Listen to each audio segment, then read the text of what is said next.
This is Jarrod Horak for the RunawayHorse.com. Welcome to my latest horse racing video. I'm going to cover the Travers Stakes in this video, and then in my next two videos I'm going to do a couple of Breeders' Cup Win in You're In videos from Del Mar and Saratoga.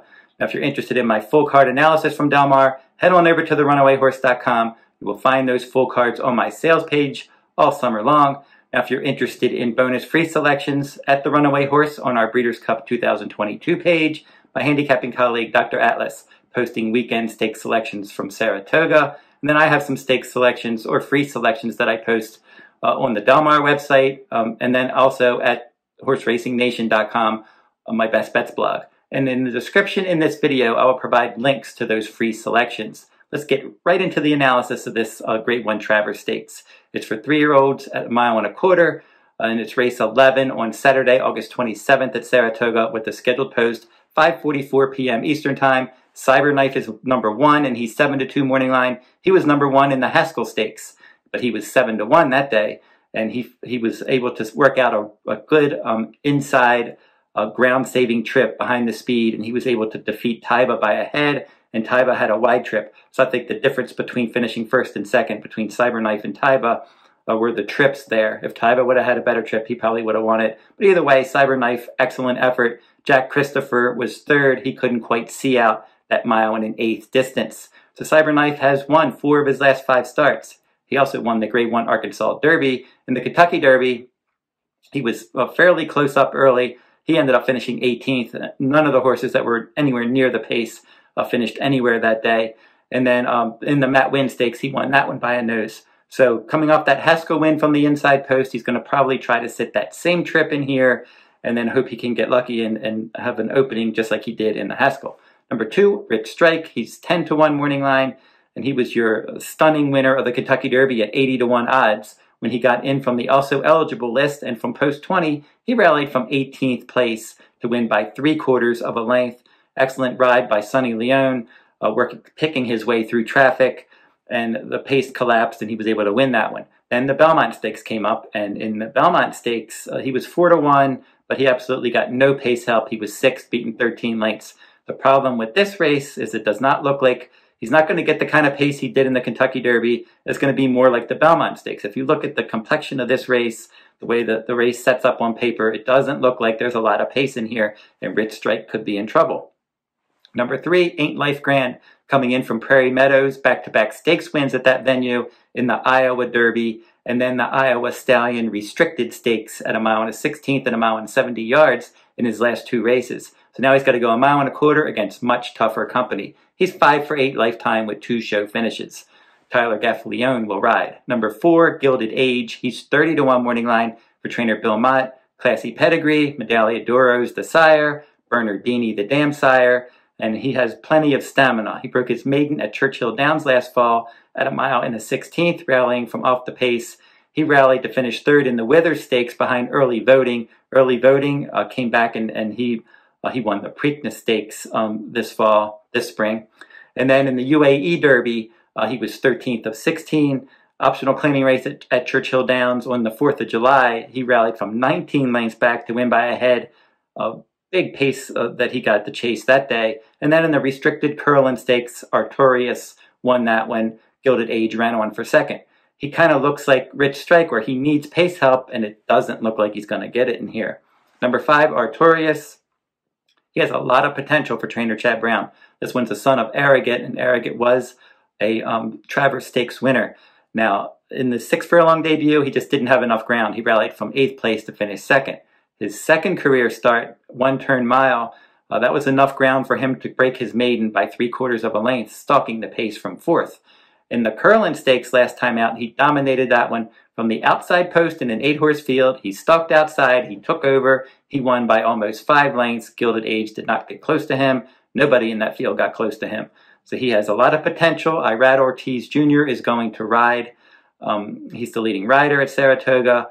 Chad Brown is the leading trainer. So I think Artorius has a world of upside here. It's just a question of, is he this good right now against these kind of horses?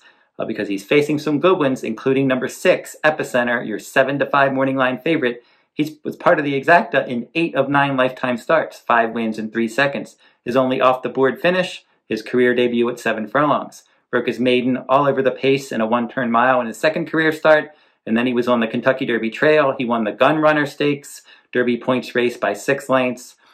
The Lecomte Stakes, he set the pace. That was a fast pace, and he missed by a head. The Risen Star, he controlled the pace. He won that one easily. The Louisiana Derby, he stalked from 3rd. He won that one. The Kentucky Derby, he rallied from 8th place because the pace was so fast. He had the lead, but Rich Strike ran him down.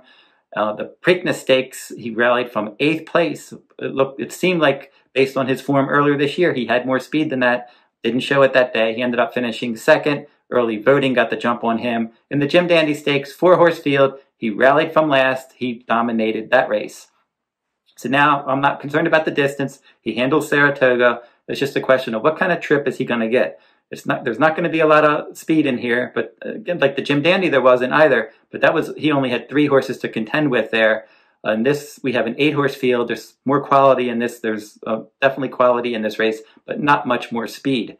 Number 7, Early Voting, could end up setting the pace again, and he could hang around a lot longer this time. He broke his maiden in his 1-mile debut last winter at Aqueduct. He dominated the Wither Stakes, wire-to-wire, second time out. In the Wood Memorial, he was caught late by Mo Donegal. Mo Donegal came back and won the Belmont Stakes, and Early Voting came back and won the Preakness Stakes. He sat in 2nd. He took over. He held off Epicenter by a length and a quarter. Then the Jim Dandy, he controlled the pace. He couldn't keep going. 4th, beaten less than 4 lengths. He's got to run much better this time. He could easily do that for trainer Chad Brown in his second start after a layoff. And his regular rider, Jose Ortiz, will stay aboard. Finally, number 8, Zandon. He's 5-1 morning line. Another Chad Brown trainee, Flavien Prat, is going to ride. Flavien Prat coming off of a 4-bagger on August 25th at Saratoga. So those 4 big wins that he's riding well right now. He's 4th in the standings, and Chad Brown's the leading trainer. In his 6 furlong debut, he stalked. He won that one. He went from 6 furlongs to a mile and an 1/8 in the Grade 2 Rems in second time out last winter. Missed by a nose to Mo Donegal. Mo Donegal, your Wood Memorial and Belmont Stakes winner. And then his first start as a 3-year-old, Risen Star Stakes. Epicenter controlled the pace. Zandon broke slow, raced wide, finished 3rd. Bluegrass Stakes rallied from off the pace to win that one nicely by more than 2 lengths. And then in his next start in the Kentucky Derby, good effort again. He rallied from 13th place to finish 3rd. He was 3/4 of a length behind Epicenter. And then in the Jim Dandy Stakes, Epicenter beat him again for the 3rd time. But he finished a solid 2nd that day. A useful prep. He should have gotten something out of that race. Chasing his stablemate Early Voting from 2nd most of the way around, and he was 2nd best. So now in this race from the outside post, he'll probably have a clear trip. So it looks like certainly Epicenter's the one to beat, but I'm going to do as my value top choice. I'm going to go with number 8, Zandon. I liked him in the Kentucky Derby. I liked him in the Bluegrass Stakes. I'm going to stick with Zandon. I think he's got a good shot in here to move forward in his second start after a layoff.